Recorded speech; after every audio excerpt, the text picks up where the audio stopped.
Hello friends, मैं निशा शर्मा और आज का जो टॉपिक हम शुरू करने जा रहे हैं वो है reading comprehension. And just as you know, reading comprehension जो है हमारे यहाँ सिलेबस में एक अनसीन पैसेज आता है और एक पैसेज आपके टेक्स्ट बुक में से आएगा और पैसेज दिया रहेगा, उसके नीचे क्वेश्चंस दिए हैं, you have to answer them. और इसी तरह दूसरा जो है वो अनसीन पैसेज आएगा, उसको भी आपको आंसर करना होगा। तो रीडिंग कॉम्प्रिहेंशन जो हम अटेम्प्ट करते हैं उसके लिए हमें क्या क्या ध्यान रखने की बातें हैं, कैसे करना चाहिए, वो हम आज डिस्कस करेंगे। Reading comprehension is an essential skill not only for the sake of your examination but also in your day-to-day life. Hence, it is very important to acquire the skill of comprehending a passage quickly and accurately. Why quickly? Because we are given only a limited time, and accurately because that would count your marks. Of course, the first and the most important step is to read regularly and extensively. किसी भी चीज़ को comprehend करने में, understand करने में हम तभी success हो सकते हैं यदि हमारी पढ़ने की आदत है। हम बहुत सारा कुछ पढ़ने की आदत डालें, चाहे वो मैगज़ीन हो, न्यूज़पेपर हो, कोई नॉवल हो या नॉन फिक्शन हो, ताकि your reading speed improves and you are able to skim and scan the passage with ease. आसानी से हम पैसेज को स्किम कर सकें, रीड आउट कर सकें और उसके अंदर क्या है उसे स्कैन भी कर सकें। अब हमें इसके लिए करना क्या होगा? आइदर डू अ प्रीव्यू और go for a direct reading. Each individual is different and hence there is no fixed rule for this. हर व्यक्ति अलग रहता है, इसलिए हम इस बारे में कोई ये सेट रूल नहीं बना सकते कि पहले हमें डायरेक्ट पढ़ना चाहिए या उसका प्रीव्यू लेना चाहिए। You must decide for yourself which of the two is more suitable for you. This can be done by constantly reading a few passages, timing yourself and judging your comprehending capacity. Preview and then read some passages and directly read the others. You will come to know which path to follow. Either way, the reading should be completed in 3 to 5 minutes. चाहे हम preview करें, चाहे हम उसको पढ़ के comprehend करें, पर हमारी ये एक्सरसाइज जो पढ़ने की है 3 से 5 मिनट के बीच में हो जानी चाहिए। While doing a preview, remember it is only for you to get a general idea of the passage. So, do not worry about difficult vocabulary, difficult sentences in between. There are bound to be some. You are not expected to know the meaning of each and every word. देखिए, वैसे भी जब भी हम कोई book पढ़ते हैं तो उसमें कई चीज़ें ऐसी होती हैं, कई वर्ड्स ऐसे होते हैं जो हमें समझ में नहीं आते, पर उन वर्ड्स को एग्जैक्ट समझे बिना भी हम उस बुक का जिस्ट या सार समझ सकते हैं।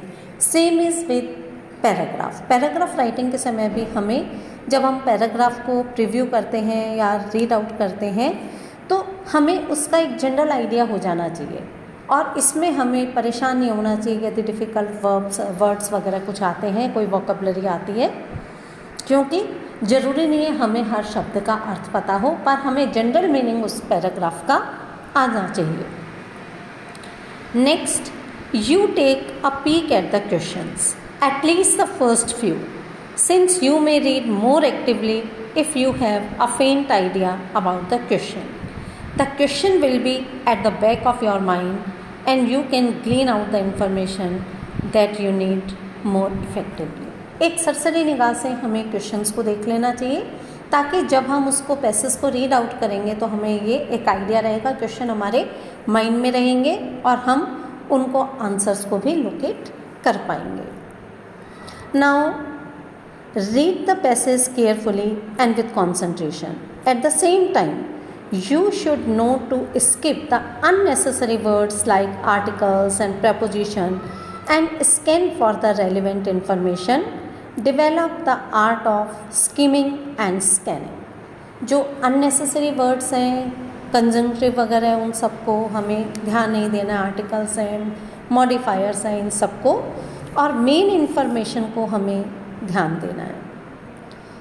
इसके अलावा नेवर वोकलाइज.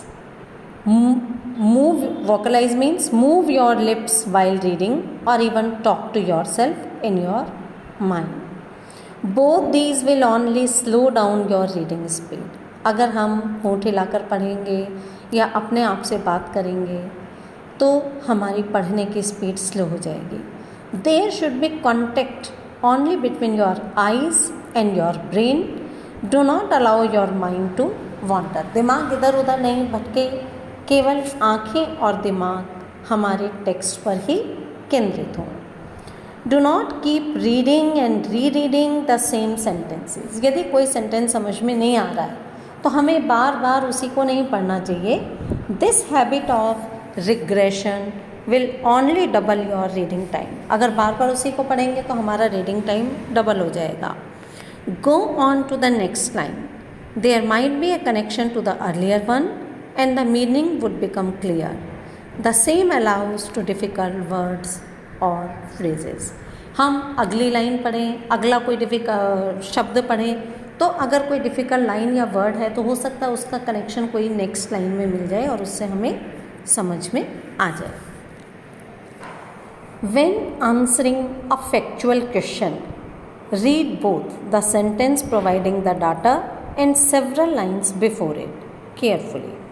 जब भी हमें किसी तथ्यात्मक प्रश्न को आंसर करना है तो हमें डाटा का भी स्टडी करना होगा और उसके आगे पीछे के कुछ लाइन्स हैं उन्हें भी ध्यान से पढ़ना होगा.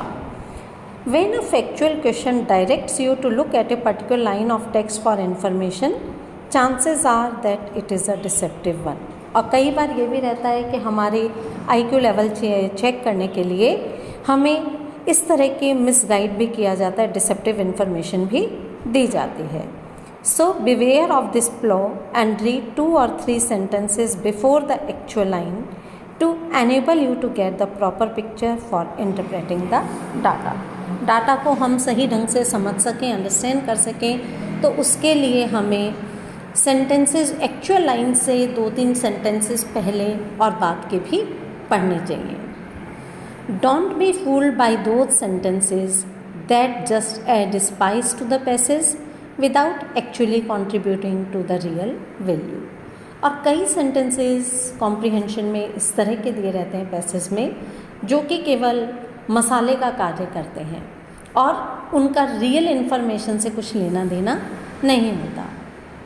Your answers to the vocabulary question should be based both on the context in which it is used and the meaning. और आप लोगों के एक क्वेश्चन वोकेबलरी पर कंपलसरी आता है तो उन्हें आंसर करते समय हमें ये ध्यान रखना चाहिए कि वोकेबलरी का क्वेश्चन हमारे जो कॉन्टेक्स्ट दिया गया है उस पर और उसके मीनिंग दोनों पर बेस होना चाहिए. It is not necessary that you should have a prior knowledge of the words. Most of the meanings can be guessed from the context. ज़रूरी नहीं है कि हमें उन वर्ड्स का अर्थ आता हो, पर प्राय होता ये है कि हम उसके कॉन्टेक्स्ट को देखकर, किस कॉन्टेक्स्ट में वर्ड को यूज़ किया गया है उसे देखकर हम उसके मीनिंग को समझ पाते हैं. Eliminating those words which are not relevant to the passage is also a good strategy since it will leave you with a lesser number of choice. दूसरा काम हमारा क्या होना चाहिए कि जो वर्ड्स हमारे पैसेज से रिलेटेड नहीं हैं हम उन्हें छोड़ते चलें. इससे क्या होगा, हमारे पास चॉइसेस लिमिटेड हो जाएंगे और हम उसमें से डिसाइड कर पाएंगे. Be on the lookout for wrong answer choices that give you information not mention in the passage. और कई ऐसी जानकारियाँ होती हैं जो क्वेश्चन नहीं पूछा गया और गलत जानकारियाँ उसमें दी गई है जो पैसेज में मेंशन नहीं है पर रॉन्ग आंसर चॉइसेस हैं, हमें उनको भी ध्यान देना चाहिए. Be sure that you take only the passage information as the main and only source. कई बार क्या रहता है, we know something about the topic that has been prescribed और ऐसे में हम अपना जजमेंट भी यूज़ करते हैं पर वी शुड अवॉइड दैट। हमारा मेन और ओनली इंफॉर्मेशन सोर्स जो है, जो पैसेज प्रिस्क्राइब किया गया वही होना चाहिए, चाहे वो हमें अपील करे या ना करे, या उसका आर्गुमेंट या उसका दृष्टिकोण हमारे से बिल्कुल ऑपोजिट हो। Be sure that you take only the passage information as the main and only source. It may or may not appeal to you. The argument or viewpoint of the author may be directly opposite to yours or the ideal one, but always remember that it is not your viewpoint or the ideal viewpoint that is asked for. What is given in the passage is the correct answer, even though you may or may not agree. It is only your comprehending capacity that is being tested, not the capacity of the author or the veracity of the subject. हमें अपना view point use नहीं करना चाहिए, क्योंकि यहाँ तो सिर्फ हमारी अंडरस्टैंडिंग की कैपेबिलिटी जो है कि हम इस पैसेज को कितना समझे हैं, कितना कॉम्प्रिहेंड कर पाए हैं, उसी को टेस्ट किया जा रहा है, ना कि उस विषय के बारे में हमारे नॉलेज को। The author of the passage might adopt a position or viewpoint on an issue, but might also discuss other viewpoints. Beware of this also. You are required to give only the author's viewpoint. हमें सिर्फ author का viewpoint ही बताना है। Practice and practice again. There is no substitute for hard work. और जैसा मैंने आपको letter writing के लिए भी बताया था, वही बात कॉम्प्रिहेंशन पे भी अप्लाई होती है कि the more you practice the more you learn. जितना हम पढ़ेंगे, जितना हम उनको कॉम्प्रिहेंड करने की कोशिश करेंगे, उतना ही ज़्यादा हम सीखेंगे। ये तो सिर्फ कुछ बेसिक रूल्स या हम कह सकते हैं गाइडलाइंस थी समझने के लिए। So thank you.